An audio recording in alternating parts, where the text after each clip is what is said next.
तो प्यारे विद्यार्थियों नमस्कार, स्वागत है आप सबका एक और नए वीडियो में। देखिएगा प्यारे विद्यार्थियों, आज के इस वीडियो में मैं आपको बताने वाला हूं कक्षा 12वीं का वार्षिक परीक्षा का आपका लेखा शास्त्र विषय का पूरा क्वेश्चन पेपर और इसका पूरा सॉल्यूशन। जी हाँ प्यारे विद्यार्थियों, आज हम यहां पर बोर्ड परीक्षा 2024 कक्षा 12 का आपका लेखा शास्त्र विषय का पूरा क्वेश्चन पेपर सॉल्यूशन के साथ में देखने वाले हैं। इसलिए आप सब लोगों से रिक्वेस्ट है कि आप लोग इस वीडियो को पूरा देख कर जाइएगा, जिससे कि आपको पूरा क्वेश्चन पेपर अच्छे प्रकार से समझ में आ सके। तो देखिएगा प्यारे विद्यार्थियों, आपका कक्षा 12 का जो लेखा शास्त्र विषय का क्वेश्चन पेपर होगा ना, ये बिल्कुल इसी प्रकार का आपसे परीक्षा में पूछा जाएगा। आप चाहे तो यहाँ से इसको पूरा का पूरा देख सकते हो।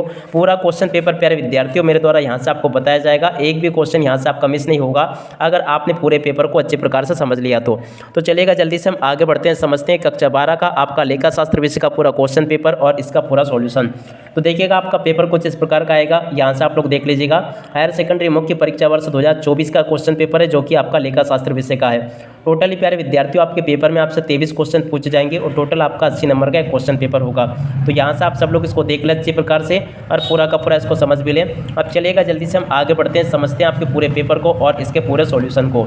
तो देखिएगा प्यारे विद्यार्थियों, आपका क्वेश्चन पेपर कुछ इस प्रकार का होगा, यहाँ से आप लोग इसको देख लीजिएगा और पूरा समझ भी लें। प्रश्न नंबर 1 को पढ़ते हैं, क्या लिखा है, सही विकल्प चुनकर लिखिए। तो देखिएगा सही विकल्पों का चयन आपको कैसे करना है। पहला क्वेश्चन, पूंजी का वह भाग जो कि अंशधारियों से वास्तव में प्राप्त कर लिया गया कहलाता है। तो देखिएगा प्यारे विद्यार्थियों, इसको कहा जाता है प्रदत्त पूंजी, इसका राइट आंसर आ जाएगा। उसके बाद में अंशों के हरण पर अंश पूंजी खाता डेबिट होगा। तो देखो प्यारे विद्यार्थियों, इसका राइट आंसर आपका आ जाएगा अंशों के अंकित मूल्य से डेबिट होगा। तो इसका राइट आंसर आपका द नंबर का आ जाएगा। उसके बाद में अगले क्वेश्चन को पढ़ते हैं, कंपनी की स्थिति विवरण का प्रारूप कंपनी अधिनियम 2013 की किस अनुसूची में दिया गया है। तो देखो इसका राइट आंसर आपका आ जाएगा अनुसूची 3 भाग 1 में दिया गया है। तो ऐसे प्यारे विद्यार्थियों आप सब लोग अपने पूरे पेपर का मिलान कर लीजिएगा। पूरा का पूरा क्वेश्चन पेपर आपको मैं जिस प्रकार का बता रहा हूँ ना, पूरा क्वेश्चन पेपर प्यारे विद्यार्थियों आपका इसी प्रकार का आने वाला है, एक भी क्वेश्चन यहाँ से आपका मिस नहीं होगा। उसके बाद में अगला क्वेश्चन पढ़ते हैं, औसत वसूली का संबंध है। तो देखिएगा प्यारे विद्यार्थियों, चौथे नंबर के क्वेश्चन का राइट आंसर आपका आ जाएगा शुद्ध उधार बिक्री से है औसत वसूली का संबंध। तो ऐसे आप सब लोग इन प्रश्नों के उत्तरों को नोट कर लो और पूरा का पूरा इसको समझ भी लो। उसके बाद में अगले क्वेश्चन को देखते हैं। देखिएगा बेचे गए माल की लागत ये है। तो देखिएगा प्यारे विद्यार्थियों, स्कंद आवर्त अनुपात होगा। तो देखो इसका राइट आंसर आ जाएगा 2.5 गुना होगा, ये इसका राइट आंसर होगा। उसके बाद में देखिएगा रोकड़ प्रभाव विवरण संबंधित है। तो देखिएगा रोकड़ प्रभाव विवरण जो ना AS-3 से संबंधित है, ये यहाँ से आप लोग इसको देख लें, ये इसका राइट आंसर होगा। तो देखिएगा प्यारे विद्यार्थियों, इस प्रकार से आप सब लोग इसको देख लें और पूरा का पूरा इसको समझ भी लें। टोटली पूरा क्वेश्चन पेपर जिस प्रकार का मैं आपको बता रहा हूँ ना, A to Z क्वेश्चन आपके पेपर में परीक्षाओं में आपसे इसी प्रकार के पूछे जाएंगे, जिस प्रकार के कि मैं यहाँ से आपको बता रहा हूँ। तो आप सब लोग इसका पूरा सॉल्यूशन कंप्लीट कर लीजिएगा, जिससे कि प्यारे विद्यार्थियों आप सब लोग अपनी वार्षिक परीक्षाओं के पेपर में इसको पूरा हल करके आ सके। तो देखो यहाँ तक का पूरा सॉल्यूशन मैंने आपको बता दिया। अब इसके बाद में इधर आ जाते हैं। तो देखिएगा जो भी इंग्लिश मीडियम के बच्चे हैं ना, वो यहाँ से देख लेंगे। देखिएगा इंग्लिश मीडियम का सॉल्यूशन भी मैंने आपको दिया है।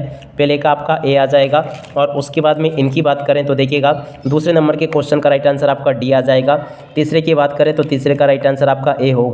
और उसके बाद में देखो चौथे नंबर के क्वेश्चन की बात करें तो इसका राइट आंसर आपका D होगा। पांचवें की बात करें तो ये B होगा और छठे नंबर के क्वेश्चन को देखिए तो इसका राइट आंसर आपका A आ जाएगा।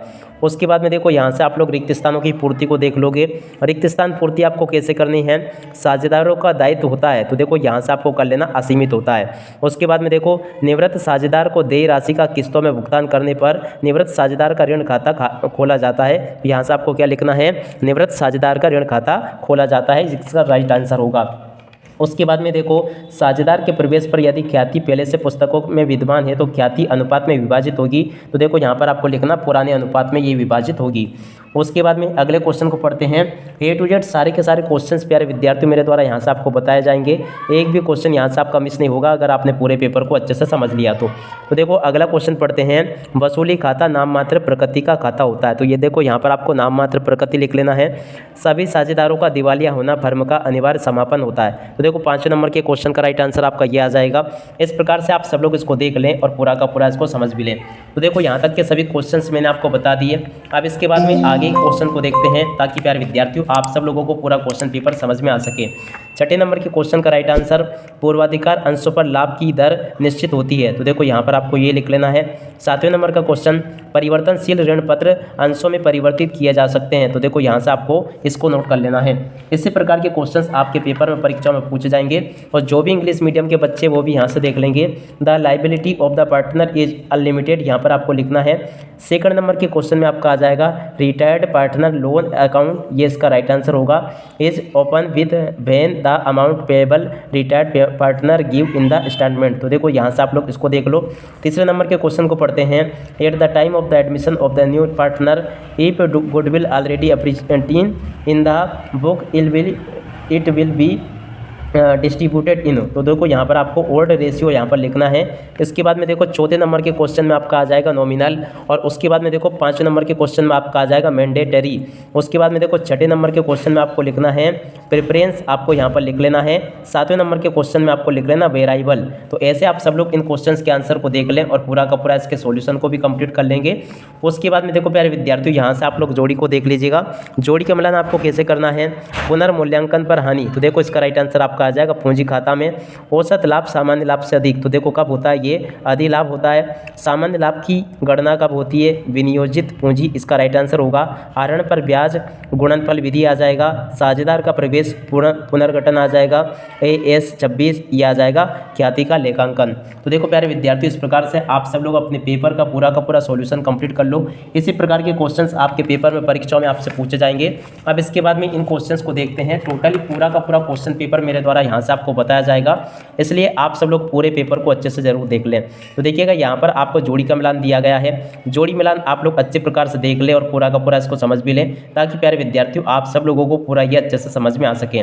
अब इसके बाद में देखिएगा यहाँ से आप लोग सत्य असत्य को देख लीजिएगा। सत्य असत्य किस प्रकार से आपसे पेपर में पूछे जाएंगे। पहला क्वेश्चन, साझेदारी व्यवसाय का उद्देश्य वैधानिक होना चाहिए, ये बिल्कुल आपका सत्य होगा। सेकंड नंबर के क्वेश्चन को देखते हैं। तो देखिएगा नए साझेदार के प्रवेश पर उसके द्वारा पूंजी लाना अनिवार्य है, तो देखो ये असत्य हो जाएगा। उसके बाद में देखो ऋण पत्र अल्पकालिक प्रकृति के होते हैं, तो देखो ये भी आपका असत्य होगा। ऋण पत्रधारी कंपनी के वास्तविक स्वामी होते हैं, ये भी असत्य हो जाएगा। फर्नीचर की बिक्री एक विनियोग क्रिया है, ये भी आपका सत्य होगा। उसके बाद में देखो गैर चालू संपत्ति कंपनी के दीर्घकालीन विनियोग होते हैं, तो देखो ये भी आपका सत्य हो जाएगा। उसके बाद में देखो जो भी इंग्लिश मीडियम के बच्चे हैं वो यहाँ से अपने आंसर को देख लेंगे।